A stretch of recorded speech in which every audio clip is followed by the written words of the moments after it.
Hi, so good afternoon. It's welcome again to another episode of The Big Fat White Guy, and for today we're going to do something special.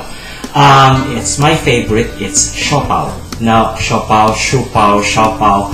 It's actually the same Chinese words across all dialects and across romanizations of it. Here in the Philippines, we call it a Siopao.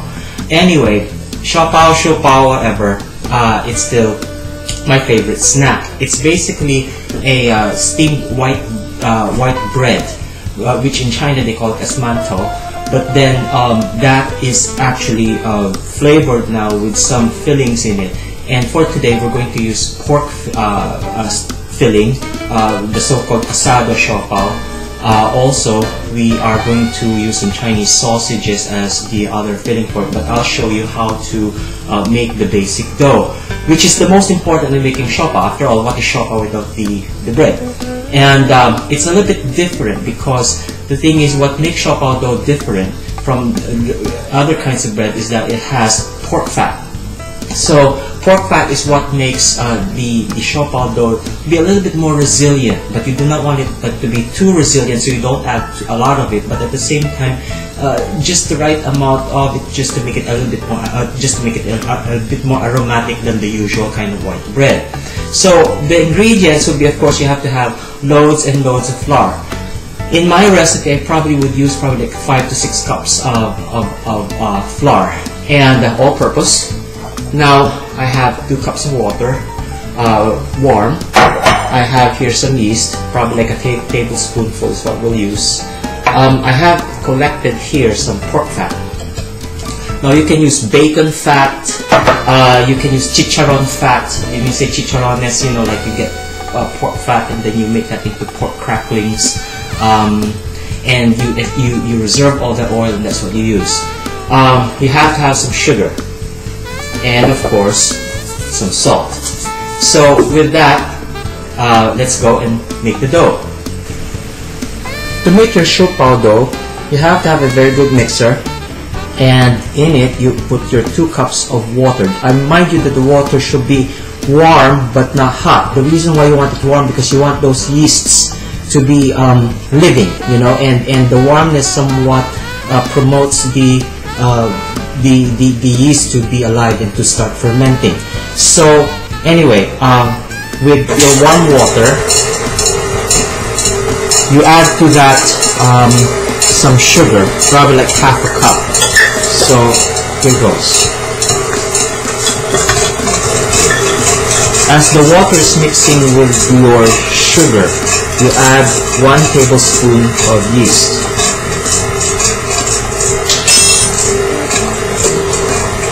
And this mixture, you just let it be. Probably just let it mix, let it sort of mingle with the sugars, because you want the yeast to be activated by the water, and then the sugar sort of like gives it gives the initial sugars that they can use in order to do the fermentation process. And it's the fermentation that releases the gas, which becomes the leavening agent of your bread. So I kind of like leave this alone for about 5 minutes. Turn off your mixer and just leave it. Well, something like 5 to 10 minutes later, you will notice that your yeast begins to bubble. So that means that your yeast is really getting activated. So what we have here to review is oil, water, yeast, and sugar. We're going to add oil next. So here goes. This is half a cup of your pork fat, and also some salt, probably like a teaspoon or so. And then this you let mix again, just probably for like a minute until really well incorporated. After like a minute, turn it off, then change your ends from the whisk or your mixing paddle to the dough hole. Okay. And then lock, put it in a stir, and slowly you will add your flour. I told you a while ago that we'll probably be using like 5 to 6 cups of flour, and I'm using half a cup at a time. So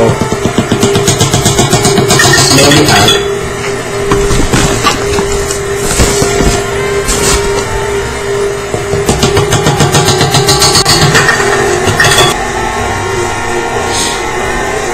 This is how the dough looks like after 4 cups. So the last cup, you may want to add it slowly and see, how does your dough look like. It should be a kneadable,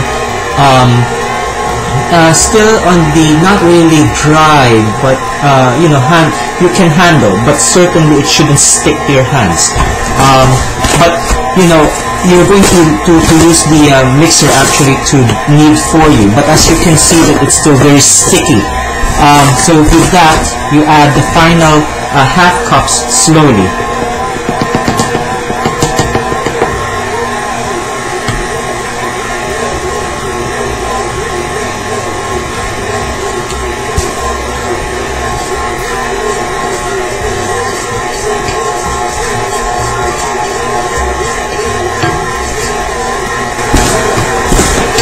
So that's how your dough looks like after 4.5 cups. This is the final half cup.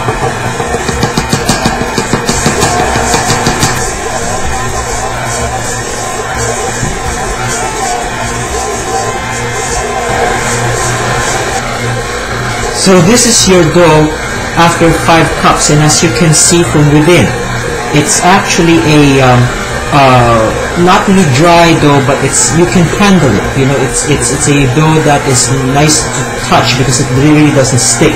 To demonstrate, I'll turn this off and then I'll unlock. Okay, and as you can see, I can remove it with using my hands, and my hands don't have any flour, but you can easily unhook it from the dough hook, and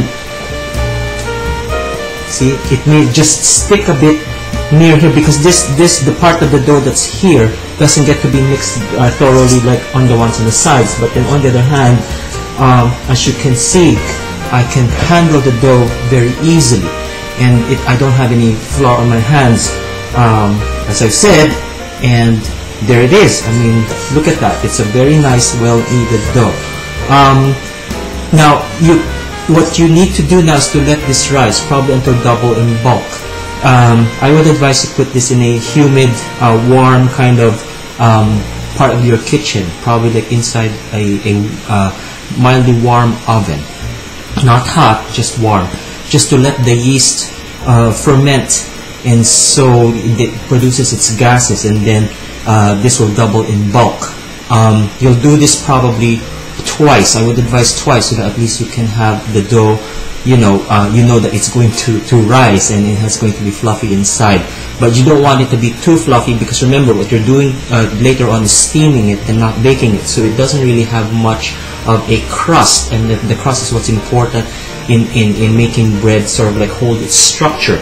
Anyway, again, we'll come back to this later. I'll just have to let it rise. I'll show you, risen dough, and then we'll do the filling, how to do the put the filling in, and then steaming later on. Okay, I'll see you later. So after an hour, this is what we have. As you can see, the dough is already more or less like double in bulk. I actually placed the bowl inside my microwave oven. Of course, the microwave oven was not on. It's just that it's a warmer place, so it induced for the yeast to be active, and now it's making gas. And you can actually smell the yeast, active here. You can smell the kind of like a bit of an alcohol kind of smell, like fresh bread, and that's actually what you want. Now after this, you can actually punch this a little bit lower down and repeat somewhat the process. And the reason for that is, in doing the punching, you release the gases and you're doing the process over again, and what this creates is more holes, or more gases, more gas holes actually in the dough, and that will lead your Siopao dough to have more leavening, you know. But you do this again, so probably I'll leave this in the microwave oven for about another 30 minutes to an hour or so, until more or less like double in bulk. So I'll see you then.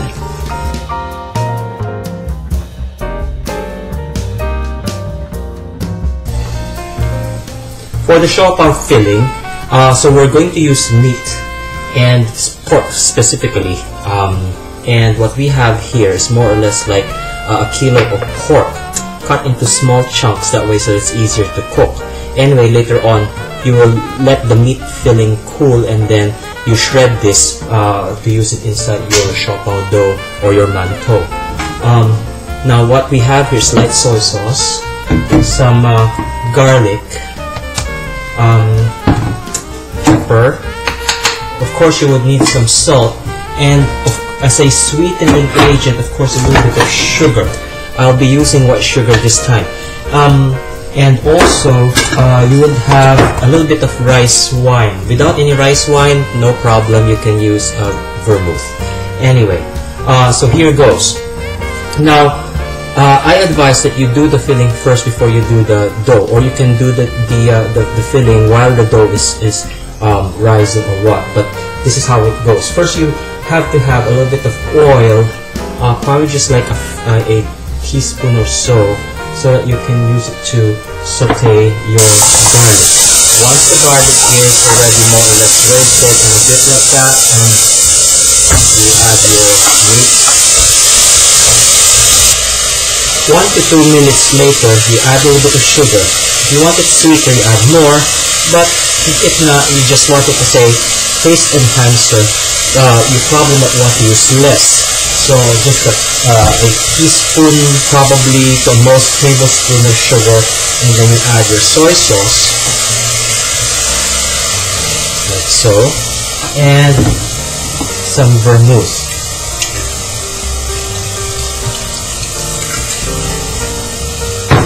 Now you let this simmer. You can add a little bit of water to cover, but I would advise probably the less water the better, because two things.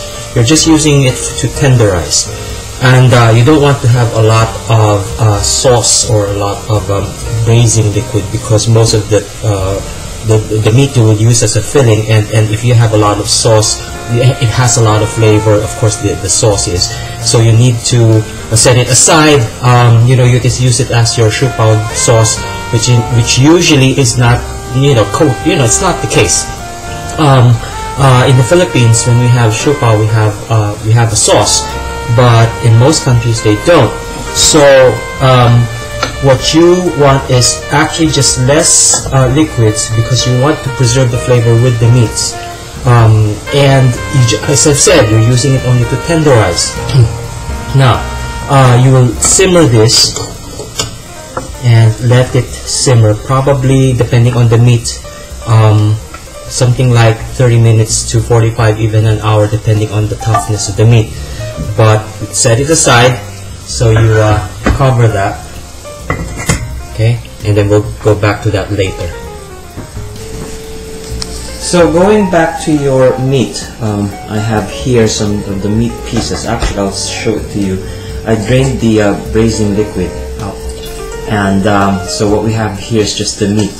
Now these are kind of like still chunks, and what you need to do is to sort of mince them, just perfect for the placement in Siu-Pao. So that's one kind of filling. Okay, you do that over and over again until you get more or less like minced meat. Okay, so that's one. The other filling that I would like to use is Chinese sausages, and you see Chinese sausage Siu-Pao in dim sum. You can see that also in the Philippines, here also in the States, in Chinese restaurants in Philly, where it's near where I live. Anyway, this is one whole Chinese sausage. It's called lap chong in Cantonese. Anyway, 1/2 will do. Okay, so basically you make two Siu-Paos with a piece of your Chinese sausage. Now there are many kinds of fillings that you can use. Of course, there is the taosha, or tao sa is what we call it in Hokkien. It's also the red bean sweet filling. I don't have that here. I could make some. Lotus seed filling is also another one. Sometimes also you can see chopped scallions sauteed with some meat, and then once the scallions are cooked, you also put that as a filling. Or sometimes you can roll your ManTou or your Siopao dough, and then you add the scallions, and then you roll it, and then you cut it, and then you steam it on its side, somewhat like similar to like a jelly roll or a sweet sticky bun kind of dough, and you present it that way, kind of like a pinwheel. There are many ways of presenting your or making your Siopao dough and presenting them and steaming it that way. But I'll make these two as my main fillings for demonstration this afternoon.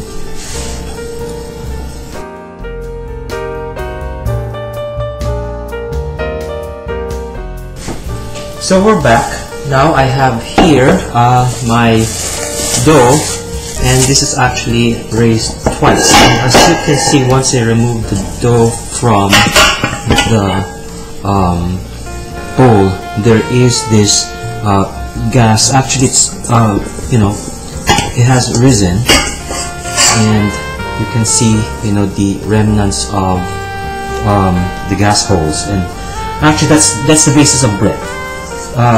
But that tells you that the dough has already risen, and that it's basically ready for baking or use. It's ready for steaming in this case. Now, how do you do your Siopao? So put some flour here, and essentially you're going to handle this like you're making a loaf. Okay.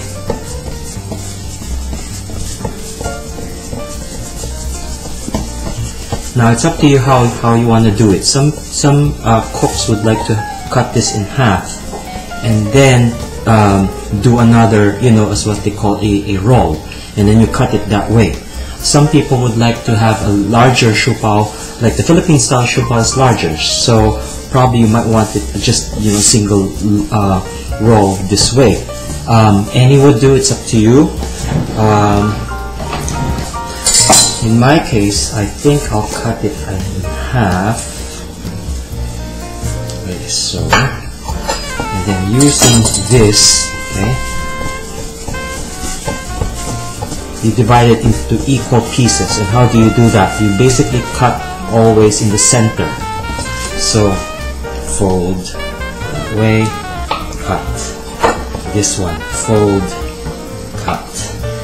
This one you can divide it in basically three. So 1, 2, 1, 2. Okay. Same here. So cut, then 1, 2, 1, 2. Now I'll show you how to do one of each. Now of our fillings. Now what we have here is the minced pork. Now to make it easier to handle, you may want to get some of the sauce and then sort of like saute the minced pork in it, and then add to that a solution of cornstarch in water, just enough to make it a little bit thick so that it can be handled well. See? Now you get your dough and you flatten it, okay, like so, and then get a teaspoon of your filling,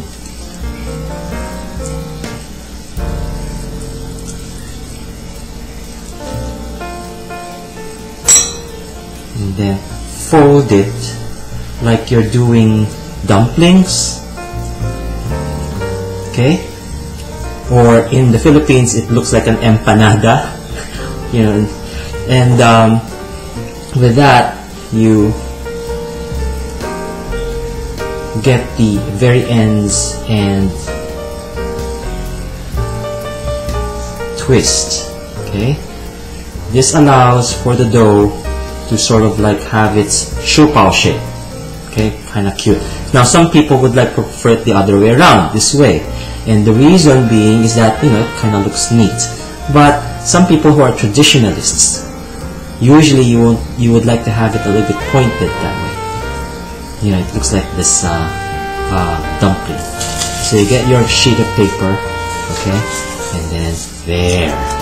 Now you let this rise for about depends, probably like 20 minutes or so before you steam. So be sure you have your steamer already sort of ready. Now, how you do your sausage is, of course, easier. So you flatten.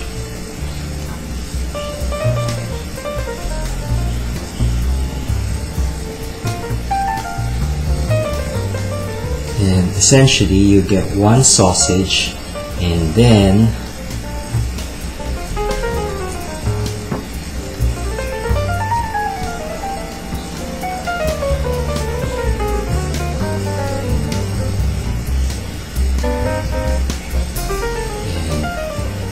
same thing.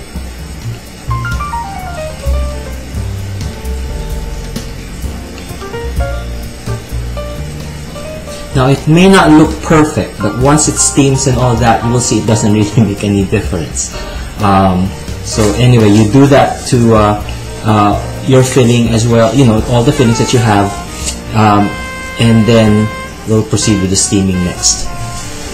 Let me show you a rather neat trick on how to wrap your lapchong or your Chinese sausages and make it a little bit neater. Now this is your Siopao dough, and as you can see, I just flatten it. Now what you may want to do is to sort of like fold a bit, just so that you can have a regular edge. And then getting your Chinese sausage, you kind of like roll it this way. Okay? Now, as you can see, it's rather neat to look at. Okay?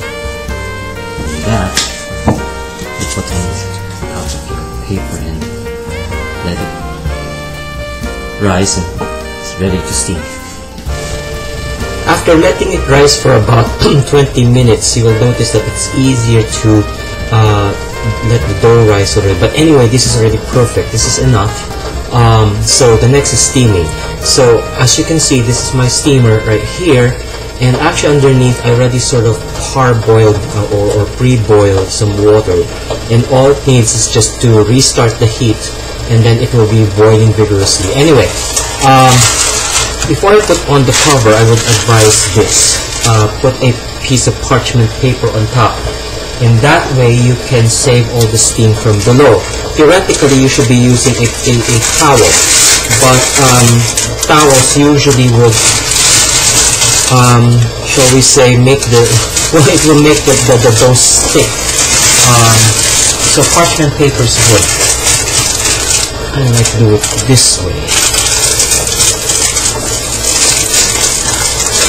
Okay, and then just leave that alone for the next 20 minutes to vigorously steam, 20 to 25 minutes, and then you will have your Siopao ready. Yes, my friends, it's time. It's time to see what's going on with the Siopao. And as you can see right here, yes, it's steaming still, but underneath, look at all that goodness. Yes. So it's actually steamed very well. In fact, there's not really much room, and I have to get a larger steamer. But the Siopao is actually perfect.